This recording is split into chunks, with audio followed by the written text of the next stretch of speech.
Avvalambor hammaga assalomu alaykum. Techno Time kanali yangi ochilgan kanal.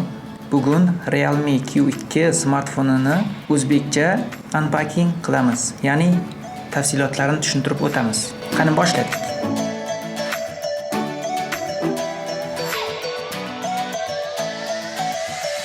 Mana qo'limizda Realme Q2 Pro 5G smartfon turibdi. Bu smartfonning ishlashlari hamma joyi yaxshi ishlaydi. Oblochkasi ham o'ziga yarasha yaxshi, yomon emas.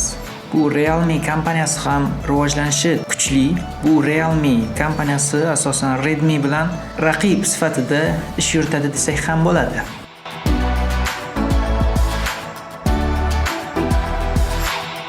Mana Realme Q2 Pro 5G smartfonning qutisini ichida nimalar borligini ko'ramiz.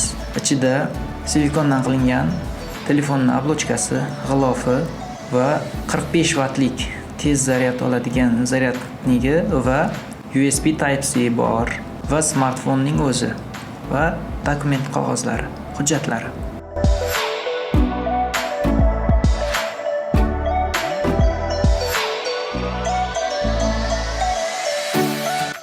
Mana hozir bizda alyuminiy svet qo'limizda turibdi, metal rang.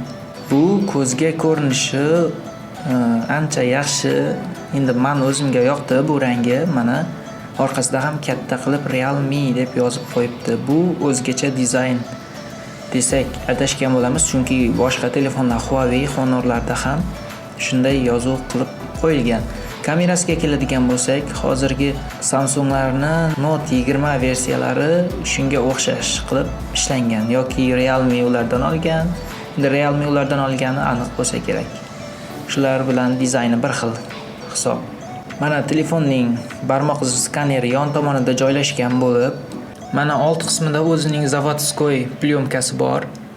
Yon tomonida esa telefonning chap tomonida ovozni baland-past qiladigan tugmasi va SIM karta lotogi bor. Past qismida esa 3.5 mm lik mini jack, mikrofon, USB Type-C va dinamik bor. Ust qismida esa shovqinni kamaytiradigan mikrofon bor. Mana barmoq izi skaneri testini ko'ryapsiz. Yomon emas, yaxshi, tezkor. Juda tez deb bo'lmasa ham anchagina tez. Mana oblochkasiga kelsak, ishlashlari yaxshi.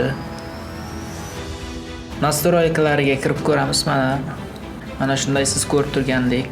Bu ekranga kirsak, ekran 600 nitni tashkil qiladi, yorug'lik. Ancha yorug'lik, kuchli. Siz oftobda ishlasangiz ham yaxshi ishlaydi. Temniy rejim, ya'ni qora rejim ham bor. Bu telefoningizni yarq zaryadni kamroq ketishiga yordam beradi. Ovozlarni ko'rishingiz mumkin. Bu qismida telefonning navigatsiya tugmalari qanday tuzilishini ko'rishingiz mumkin. Xohlasangiz tugmacha, xohlasangiz chiziqcha yoki umuman tugmalarsiz qilib ishlatsangiz ham bo'ladi. Mana programmalarning ishlashi ham yomon emas, hammasi yaxshi. Hozirgi kunda hamma telefon ham yaxshi ishlaydi, yangi chiqqanlarning. Mana endi telefon qilgan payti qanday qilib chiqishini ko'ryapsiz. Bunda asosan telefon go'shak ko'tarilgan vaqti ko'tarmasidan avval ham zapis bor. Mana endi telefonning ovoz kuchini sinab ko'ramiz, qandayligini eshiting va baho bering o'zingiz.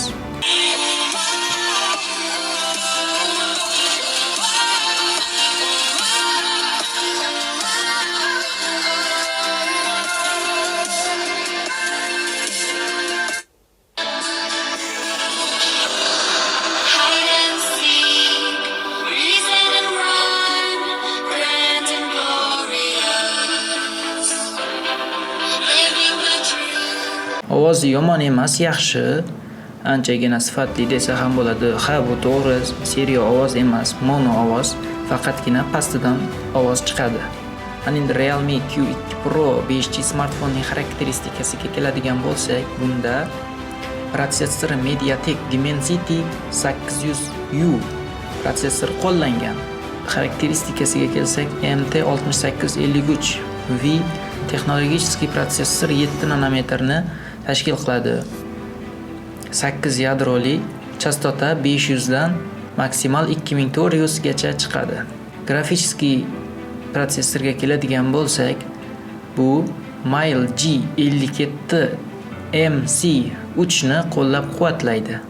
Ekran raziyomlari esa 2400 ga 1080. Ekran piksellari esa 405 ppi ni tashkil qiladi. 6.5 dyuymni tashkil qiladi. Bu smartfonning yaxshi yeri yana bitta bo'lib, bu Super AMOLED ekran va 90 Hz ni tashkil qiladi. O'yin o'ynagan paytingiz o'yinlar yaxshi o'ynaladi, ya'ni kadr ekranning gersi yaxshi. Hozir bizda 128 ga 6 GB model qo'limizda. Batareya 5000 mAh ni tashkil qiladi. AnTuTu benchmark testida 307 ming balldan ko'proq ball oladi.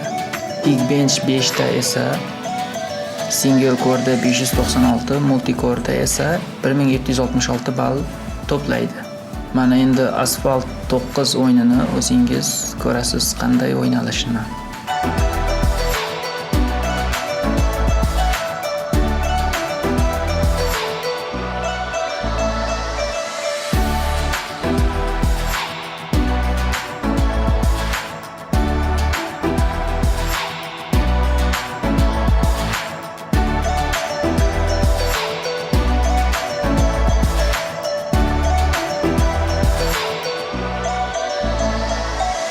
O'yin o'ynalishi yaxshi, yomon emas. A'lo darajada desak ham bo'ladi. Mana endi kameralarga kelsak, bu 4 ta kamerasi bor. 48, 8, 2 va 2 megapiksel. 48 megapikselligi 1.8 operatori, 8 megapiksel ultra wide kamerasi, ya'ni keng burchakli 120 gradusni tashkil qiladi. 2 megapiksel portret, 2 megapiksel yana depth, ya'ni chuqurlik sensori. Selfie kamerasi esa 16 megapikselni tashkil qiladi. Mana rasmlar qanday olinishini ko'rishingiz mumkin, shunday bo'ladi. Videolarni ham ko'ring. Agar video yoqqan bo'lsa like bosing, bo'lmasa dislike bosing. Kanalimizga obuna bo'ling. Technotime'da ko'rishguncha xayr, omon bo'ling.